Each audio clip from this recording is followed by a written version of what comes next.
Come, journey with me in between the pages to explore new worlds.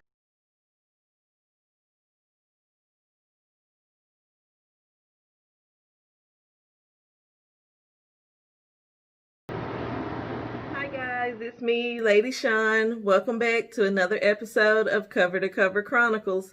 In this episode, I will be reviewing John Grisham's second book in the Camino series, Camino Winds. Camino Winds takes place on Camino Island in a small town known as Santa Rosa. And once again, we are at Bruce's bookstore, which is located right in downtown Santa Rosa.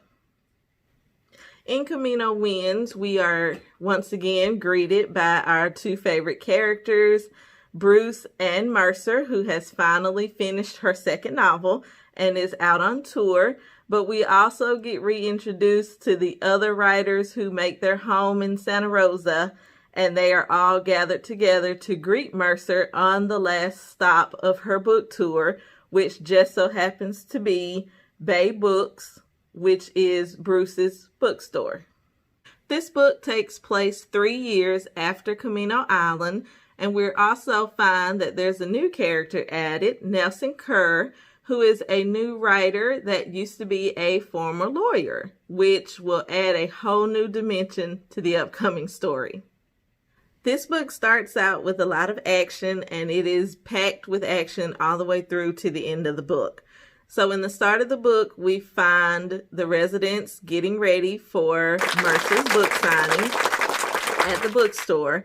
And in the middle of her book signing, we find out that a hurricane has set its sights on Santa Rosa.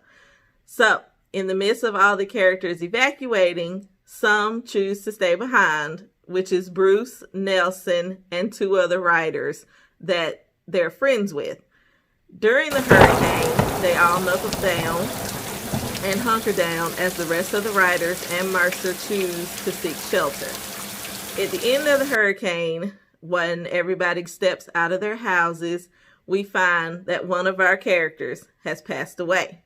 But in the midst of looking at the body, it is determined that it might not have been the storm that caused his death.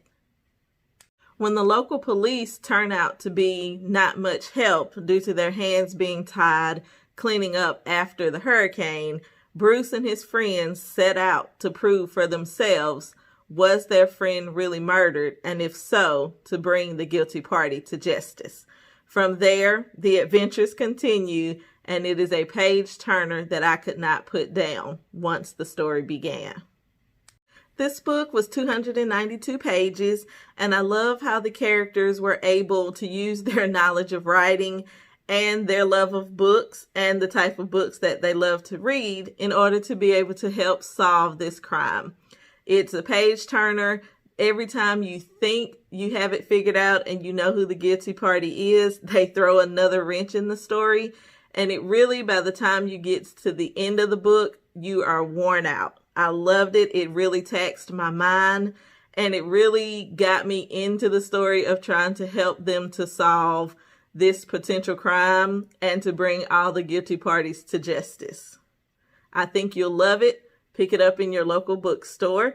Overall, I give this book a 5 out of 5. Like I say, it kept my attention the entire time, and it kept me so engrossed in the story and the new characters that were added, and you could almost see this story taking place in real life. I recommend you pick it up, hit the like, share, subscribe button. Also, feel free to leave me suggestions in the comment section. If there are any books that you'd like me to review, if there are any authors you'd like me to review, just drop their name, the name of the book in the comment section, and I will be happy to read it and add that to my upcoming list. The next book that I'll be reviewing is by one of my all-time favorite authors. I have several of her series going right now, and so I have decided to start her new series, which is the Shadow series. So the next book that I'll be reviewing is Shadow Rider by one of my favorite authors, Christine Feehan, and I will be reviewing this entire series, which is currently released book 5. So stay tuned for this book and the next 4 in the series. See you soon.